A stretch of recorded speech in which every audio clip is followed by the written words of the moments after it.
This game's name is pronounced Blackguards. I checked and that's definitely how you say it. Ne'er-do-wells would perhaps have been an equally suitable title, but that's the sort of suggestion that might be overlooked now that it's been released, although the footage and content in this review is from the last beta version before said release. It's developed and published by Daedalic Entertainment, who are responsible for the outstanding Night of the Rabbit, along with other popular adventure games. Blackguards therefore marks something of a brave foray into the less familiar territory of turn-based RPGs. I'm conflicted about a number of aspects of the game, and its aesthetic is one of them. It's pretty solid overall. The main menu is particularly delightful and full of promise, and the character models are good, if lacking in variety. I couldn't help but notice that someone was a tad overzealous with the visual effects when I came away from the game with after images of light shafts burned into my retina's mind. On the less positive side, I found the map to be a bit linear and unimaginative, even though it was well drawn. The combat animations for the melee and archery attacks were entirely uninteresting, and all of the locations are either fairly uninspired battlegrounds or near identical still images of towns and villages, with sunbeams erupting from every orifice like it's the fucking Rapture. It ultimately gave Blackguards the feel of being, in part, a picture postcard tour of a fantasy world I could never get invested in. That lack of investment could partly be due to the fact that every battle and dialogue menu had the event ID displayed above it. I'm guessing that it won't have made the final version, but I'm not sure why it was there when I played it. Moving on to audio now, and the sound effects did the trick. The ambient music and sounds were fine too, although the battle music rarely amounts to more than some anticlimactic light percussion. The voice acting is competent, but undermined by a poor script and the fact that characters choose to practice their ventriloquism at randomly appointed moments in the game. I've never been the biggest fan of turn-based combat in RPGs because it's rarely as dynamic or as satisfying as a real-time fight. The tendency is that you find a combination of attacks that works and use it for the rest of the game. Cyanide Studios use a sort of real-time turn-based hybrid where you queue attacks but can also move around freely, and I prefer it to Blackguards' hexagonal drudgery, but it's still undermined by the reliance on repetition. Another feature of turn-based combat that I'd happily throw under a bus is the idea that a ponderously slow set of battle mechanics needs a high percentage rate of blocks, misses and dodges in order to draw it out some more. There are a few more frustrating encounters that I can think of than the one I had with this astoundingly nimble wood troll. I don't think you need to be a lumberjack to be able to hit a 3-meter wide tree with a stick while in its immediate proximity, but why have a remotely congruous interpretation of melee combat when you could just get the random number generator to do everything for you? On that note, I'd recommend against selecting a warrior class for your main character. Warriors are basically just meat shields used to stop the enemies from attacking mages who can actually hit a barn door and are also the only characters with somewhat interesting attacks. You're given a warrior at the start anyway, so it's pointless to drag another one along with you. One worthwhile element of the combat is the inclusion of objects and environmental hazards that you can use to your advantage. I'm not sure about being forced to invest hundreds of points into a skill that stops you slipping on water in order to be able to negotiate your way past a puddle without shattering your spine, but the concept is good and well implemented at times. There's also a wounding system where your character receives an injury that quaffing a gallon of conspicuous garish potion won't quite fix. Wounds are healed using bandages, or rather not. There's a slim percentage chance of your character remembering A, whereabouts that enormous laceration was, and B, how bandages work. This applies even outside of battle, so that system is also dominated by random number generation. Going back to this game being ruled by computer-generated dice rolls and yet somehow being slower than an actual tabletop game, Blackguards seems to have applied the same mechanic to what I'm going to somewhat liberally describe as the difficulty curve. One battle will be simple, the next will force you to restart multiple times. There's a side quest about halfway through the first chapter that remained the most difficult part of the game for a long time after I progressed past that point with the main story and other side quests. There's plenty of challenge to be had at times, which would be great if there was an ample reason to drown such praise in a sea of asterisks. You'll often be dealt an unlucky hand by the elements controlled by chance, those being virtually all the elements. Or your character will choose a path to a destination that involves walking over traps that they are fully aware of, because fuck you for not babysitting them over every tile individually. And you'll choose to restart the fight. The game chooses to antagonize you at this point with the message, "Do you really want to repeat this fight?" There are yes and no options underneath, but I would suggest that we remove those options. Allow that question to fully embrace its rhetorical nature and have it appear on screen for 3 whole minutes before forcing the application to close, because routinely repeating very slow and unexciting battles because dice rolls weren't in your favour quickly becomes tiresome. Outside of combat, the gameplay is quite well done. The leveling system is very open and offers a lot of freedom, giving you the opportunity to invest in all kinds of skills and weapons on top of your more generic stats.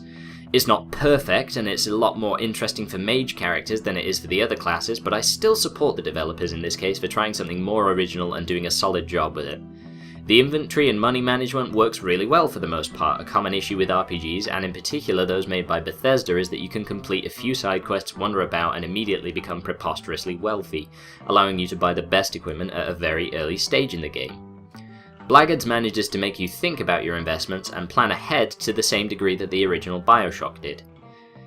That is, until you reach a certain point in this main quest, whereupon you have a massive cash sum dropped in your lap so you can go and equip yourself for the end of the chapter.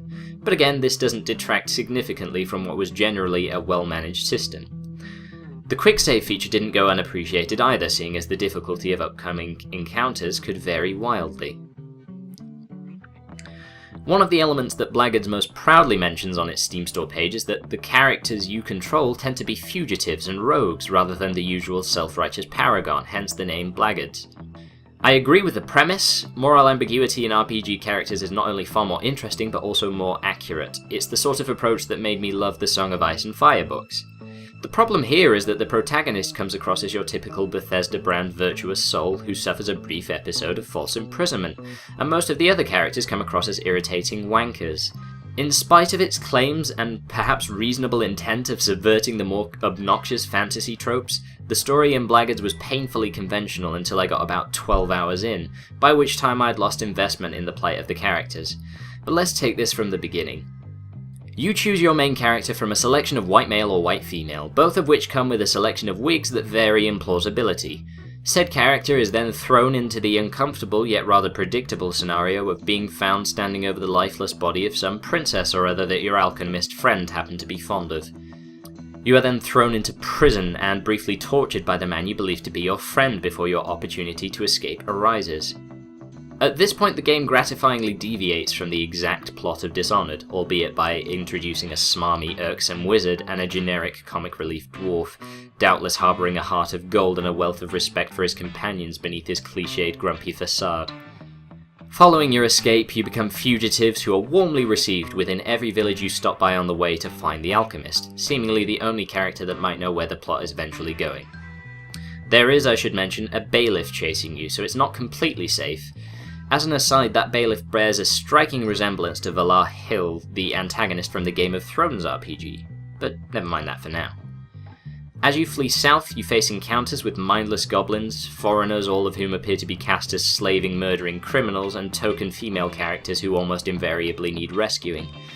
Naturally, there's a quest that forces you to visit a crypt populated by the undead, and Blackguards continues the trend found in every fantasy RPG ever, where every character and NPC seems totally blasé about the spirits and or bodies of the deceased mounting a violent reprisal. I reached a quest where I was asked, as an optional objective, to rescue a female hostage while in battle. I tried multiple times, but it made the fight a lot more difficult. It was a well-crafted scenario mechanically speaking, but after a few attempts I had an epiphany. The hostage in question happened to be one of the many lovers of the unamusing mage I mentioned earlier. From this information, I felt it safe to deduce that a character who found that drivelling fuckwit remotely appealing was probably not worth saving in a game that had so far failed to make me connect with the setting or story to any fathomable degree. So on our merry way we very slowly went. It's a game that really drags on, and the foreshadowing I encountered while playing leads me to believe that the story doesn't satisfy later in the game either. My current theory is that everything started to go wrong because somebody dug too deep at some point, which was hinted at in a flashback sequence that tried and failed to make the protagonist seem less two-dimensional. It redeems itself partially by introducing a more likeable playable character near the end of the first chapter, although it says something about your characterization when the most tolerable party member by a country mile is a non-committal recovering drug addict. It's a demographic not well known for pleasant companionship. I applaud the originality here in any case. Eventually I reached the end of the first chapter where I was asked to help defend a city under assault from some lizard people.